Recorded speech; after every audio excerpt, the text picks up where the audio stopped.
décidé de filmer ce petit focus sur un projet que je suis en train de faire.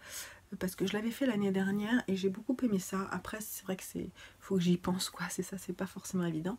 Mais je voulais vous parler du projet que j'ai sur mes aiguilles et puis vous montrer petit à petit comment est-ce qu'il évolue. Pour faire une vidéo à part sur le projet et ma façon de le tricoter. Alors, je vais vous en parler un tout petit peu. Il s'agit du modèle Shifty d'Andrea Mori. La belle Andrea Mori. Donc c'est un pull très bariolé, cropped et près du corps. Cropped, ça veut dire qu'il est court et il est très près du corps. Il se monte du haut et il se tricote du haut vers le bas. Donc on tricote jusque là, ensuite on sépare les manches du corps, on tricote le corps, puis les manches et c'est terminé. Voilà. Alors, cette belle Andrea Mori tricote ce pull avec une laine super belle qui est de là, hein, vous l'avez sur le bout de la langue, moi aussi, voilà, Spin Cycle, qui est une laine américaine qui a la particularité d'avoir des brins qui sont retordus ensemble, mais que des brins de couleurs différentes qui sont retordus ensemble et dans un dégradé. C'est très beau. Alors cette laine, elle est hors de prix, et puis habitant en France et provenant des États-Unis, je vous raconte même pas. Je la trouve très belle, j'aurais beaucoup aimé la tricoter, mais j'ai décidé de voilà, de pas mettre ce budget là dans un pull vert parce que ça m'embêterait en fait. Voilà, c'est pas. Après je comprends, hein, si on peut le faire et qu'on a les moyens, tout ça, pourquoi pas quoi. Faites-vous plaisir. Moi, je tricote beaucoup et j'ai pas forcément la possibilité de m'acheter toujours des super belles laines, hein, parce que sinon ça serait un puits sans fond. Donc j'ai décidé d'opter. En fait, ça s'est assez imposé à moi assez rapidement. Souvent quand je recherche les nouveautés Drops et que je navigue, et en fait je me suis souvenue de mon amour inconsidéré pour les couleurs de Drops Alpaga Mix. Et du coup, j'ai décidé de le faire dans cette qualité-là. Donc je vous montre l'étiquette Drops Alpaga Mix. Donc c'est 100% alpaga. Et ce sont des pelotes qui font 50 grammes, 167 mètres. Donc c'est de la sport. Épaisseur sport. Donc j'ai décidé d'en acheter. Et je ne savais pas trop en fait quel combo j'allais faire. Donc j'en ai pris beaucoup plus que prévu pour pouvoir avoir des possibilités différentes. Voilà. Donc ça c'est déjà l'étape première. J'ai décidé de faire ça. J'ai décidé de ne pas prendre une laine dégradée, mais de prendre des laines donc qui ne sont pas dégradées, mais qui ont cet effet un peu chiné. Donc ça c'est un gris moyen. Il y a aussi un bleu turquoise moyen. Et alors je ne l'ai pas là, attendez.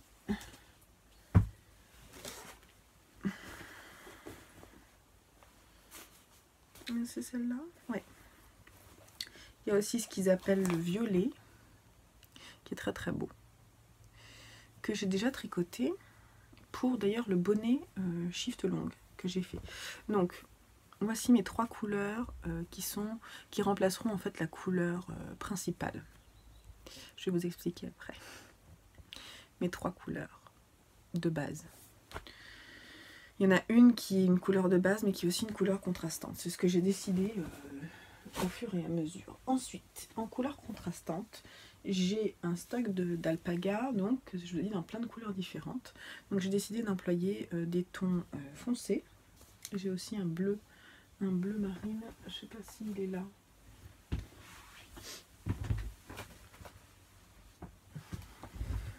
Le bleu de ma robe, non, le bleu que j'avais utilisé pour faire la robe de petite knit, qui est un bleu, je sais pas si vous le voyez correctement, mais c'est un bleu canard. Donc j'ai deux couleurs foncées, enfin non, j'en ai une troisième. Donc ça c'est pas de la drop, ça c'est un reste de, comment ça s'appelle, c'est pas les laines du scarabée, c'est Squirrel Yarns, les laines de Squirrel. Squirrel, alors vous voyez le, hein, je l'ai sur le bout de la langue. Oh, bref. Ah, ça m'énerve. Je l'écrirai en gros parce que ça m'énerve. Donc j'ai 3 couleurs foncées. Et ensuite j'ai des couleurs plus claires. Alors j'ai 2 verts. Parce que j'hésitais. Et en fin de compte j'ai décidé de les utiliser tous les deux.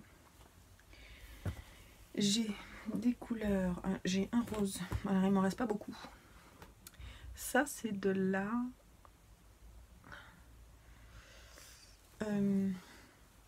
c'est pareil, je vous l'écrirai puisque je me souviens pas. C'est la laine que j'ai utilisée pour faire ma couverture au crochet en granit. Je sais plus. Bon, c'est pas très grave. Ça c'est de la laine amourée qu'on m'avait offerte dans un rose très nuancé, très pâle. Et un gris encore de drops. Ah, voilà. Donc, toutes ces couleurs, j'ai décidé d'utiliser toutes ces couleurs dans mon Shifty. Bon alors, qu'est-ce que ça donne? Ah, je suis un peu partie, comment on dit, la tête la première, quoi, dans le projet. Je savais qu'au départ, je me suis dit, bon allez, je vais utiliser ce gris-là comme base sur tout le pull. Donc j'ai commencé, j'ai fait les rangs raccourcis pour le dos, là, c'est là, ici, avec ce vert. Et puis j'ai commencé à insérer d'autres couleurs, et là je me suis dit, ça va pas faire super dégradé, ça risque d'être faire un peu terne. Donc j'ai décidé de mettre des couleurs de base un petit peu différentes. Donc j'ai mis, vous voyez là, il y a le gris foncé qui est en dessous, mais là, en dessous, là, vous voyez, il y a du bleu ciel. Et puis là, en dessous, c'est le violet. Puis après, on repart au gris. Après, il y a du bleu ciel. Enfin, je sais pas, alors, donc j'ai décidé de faire ça. Et ensuite, j'ai décidé que ce serait pas systématique et que j'allais alterner comme je le souhaitais. Enfin, comme ça venait en fait, pour que ce soit pas toujours la même chose et que ça fasse pas des rayures en fait, tout simplement.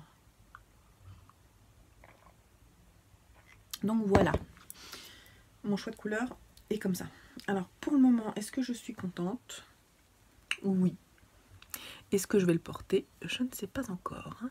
Mais on est à fond dans le projet hyper personnalisé qui me ressemble, avec une laine que j'adore et des couleurs qui me correspondent. Et il y a plus de rose et de violet que prévu au départ. J'avais vraiment prévu de faire plutôt du vert, du bleu, ça. Et en fait, je me retrouve avec pas mal de roses. Le truc, c'est que ce rose-là, la pétant, que je suis en train de tricoter d'ailleurs, j'en ai pas beaucoup, donc il va être vraiment en petites touches. Bon, sinon, à part ça, parlons peut-être de l'échantillon. Ouais, je pense que ça peut être pas mal. Alors, donc, je suis partie là-dessus. Au départ, je me suis dit, je vais partir, puisque moi, mon shift long, je vais vous montrer peut-être une photo. Je l'ai fait avec de la drops alpaga, et j'étais très contente du résultat. Donc je me suis dit, ça se trouve, il faut que je reste là-dessus, quoi. Et en fait, mon échantillon était pas le bon. J'avais 28 mailles pour 10 cm. On en jetait pas mal. Parce que l'échantillon recommandé, c'est 30,5 si je ne dis pas de bêtises. 30,5 pour 48 rangs. Mais le problème, c'est que je ne savais plus quelle aiguille j'avais notée. Je ne l'avais pas écrit sur Ravelry. Donc j'ai décidé de refaire un échantillon. Donc vous allez voir qu'au départ, justement, mes couleurs n'étaient pas forcément celles qui sont prévues. Alors là, il n'y a plus de lumière.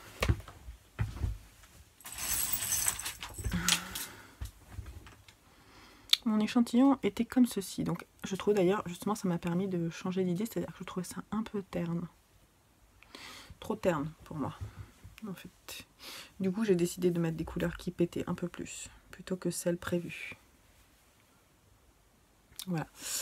Donc j'ai fait cet échantillon en 3, en aller-retour, et non pas en rond. Et j'avais avant blocage 30 mailles pour 60 rangs, ça c'est bizarre. Et après blocage 29 mailles. Donc j'ai décidé, donc j'ai décidé de ne pas faire en 3, mais j'ai fait quoi? Ouais, de rester sur cet échantillon là. Et comme je tricote plus serré en rond, d'utiliser mes aiguilles 3,5 en rond. C'est ça, hein, ouais. D'utiliser mes aiguilles 3,5 en rond. Et je suis partie sur la taille 2 puisque mon tour de buste fait 90 cm et donc je suis entre la taille 2 et 3. Et comme les anses recommandaient de plus ou moins 5 cm, j'ai décidé de partir sur la taille 2. Voilà mes calculs. Et on verra bien. Puisque pour le moment, je ne peux pas encore l'essayer. L'encolure est assez étroite. Mais ça, c'est chouette. Parce que j'ai que des pulls avec des encolures larges.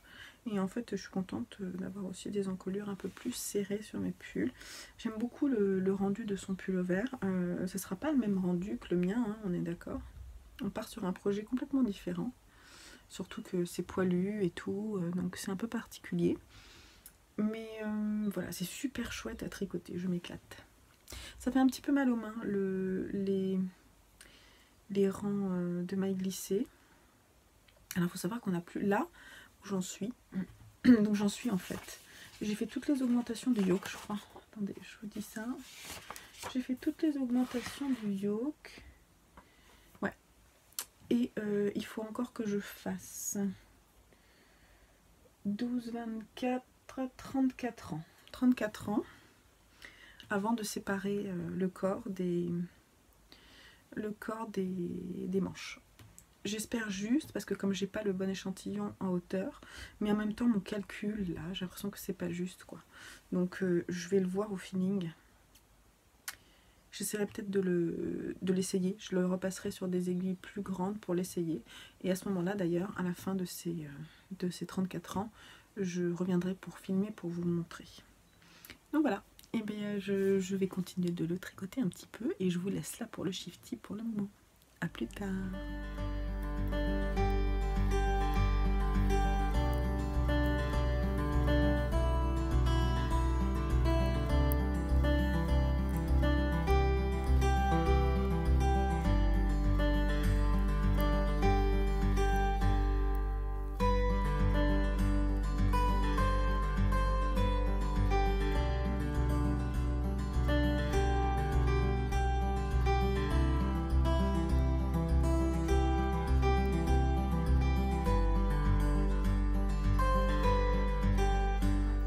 Voilà, je viens de passer le haut de mon shifty. Après l'empiècement, là, enfin le yoke. Et ben voilà, donc c'est bon, la profondeur est bonne. Là, ça blouse un peu, mais bon. Il sera moins près du corps que prévu, mais ça me semble bien. Je suis contente. C'est pas trop mal. Ça tombe bien, je vais pouvoir continuer. Hein. Voilà, mais quand je plie, là, ça blouse un peu. Là. Oh, c'est peut-être parce que j'ai galéré à l'enfiler. C'était la galère à enfiler. Mais ouais, non, c'est bien, non?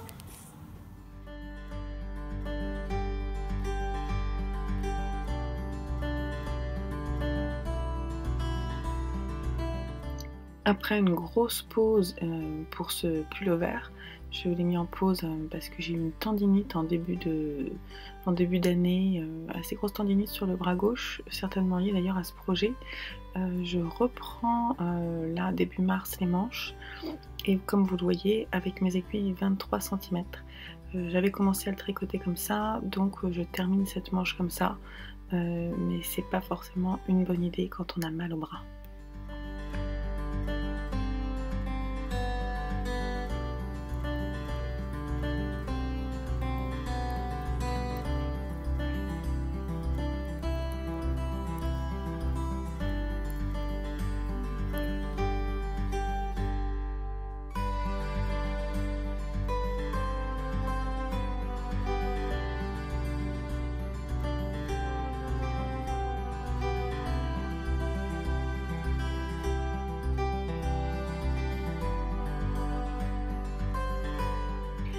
Le 26 mars, je décide de défaire le rabat tubulaire préconisé par Andrea Mori dans son patron, parce que je le trouvais trop rigide et pas du tout souple. Et donc, comme il était très serré et que l'alpaga n'a pas été facile à détricoter, j'ai coupé en fait le rabat. Donc il y a plein de petits bouts de laine qui sont accrochés, que j'enlève, vous voyez. Donc ça n'a pas été évident, ça m'a pris un bon moment. Parce qu'une fois que j'ai remonté les mailles, il a fallu que je détricote un rang ou deux pour ensuite retrouver un tricot propre.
Une petite vidéo shifty pour vous dire que je suis en train de terminer ma manche là. Je fais la dernière rayure de Little Blips et je suis trop impatiente maintenant. Voilà, donc ça avance.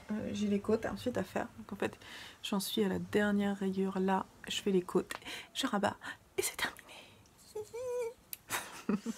Souvent quand je tricote, je pense à mes futurs projets. Bon, j'imagine que vous êtes comme moi. Là, je suis en train de terminer la manche de mon shifty. Et je me disais qu'il me reste énormément d'alpaga en fingering. Fingering sport en fait, c'est la drops alpaga. Et en fait, je me disais que j'ai pas encore fait de couverture cette année. Et j'ai une idée en fait là comme ça. Donc je me demande si quand je vais avoir fini mon shifty, je vais pas tester mon idée et voir si ça fonctionne. Voilà, donc un projet n'est pas encore terminé, qu'un autre déjà émerge dans ma tête. Et puis alors par contre ce qui est bien c'est que c'est un projet au long cours et ça me permet d'avoir un projet zéro cerveau le soir. Voilà, donc j'imagine que vous êtes comme moi. Donc, puis je me dis que du coup ça pourrait être un projet que je pourrais filmer tout au long de l'année et que je pourrais vous partager gratuitement ici sur la chaîne YouTube. Voilà, à faire avec des restes de laine comme d'habitude. J'adore ça. Voilà. Bon, bah, voilà, je l'ai terminé. Bon, maintenant j'ai 50 000 fils à rentrer sur le corps. Et cette manche, j'en ai pas. Enfin, si, j'en ai peut-être un ou deux à l'intérieur. Mais...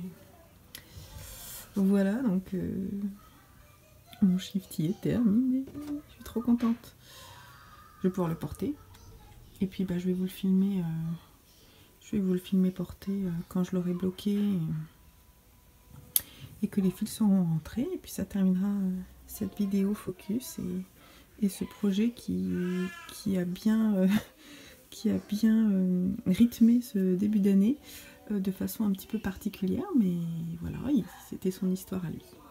Alors, dimanche 5 avril 2020, je vais rentrer les fils de mon shifty, donc je l'ai mis à l'envers. Il est d'ailleurs pas mal à l'envers aussi. Je vais rentrer les fils de mon shifty, donc vous voyez un peu le travail. Je voulais vous montrer les fils de la manche que je dois rentrer ici, sur cette manche-là, et la seconde manche qui n'a pas de fil à rentrer, ou du moins quelques fils à couper, puisque j'ai utilisé, comme je vous l'ai montré, la méthode de Stephen West, donc c'est Weave and Stephen Et j'ai une petite maille là à rentrer. Donc vous voyez, l'envers de mon travail n'est pas parfait.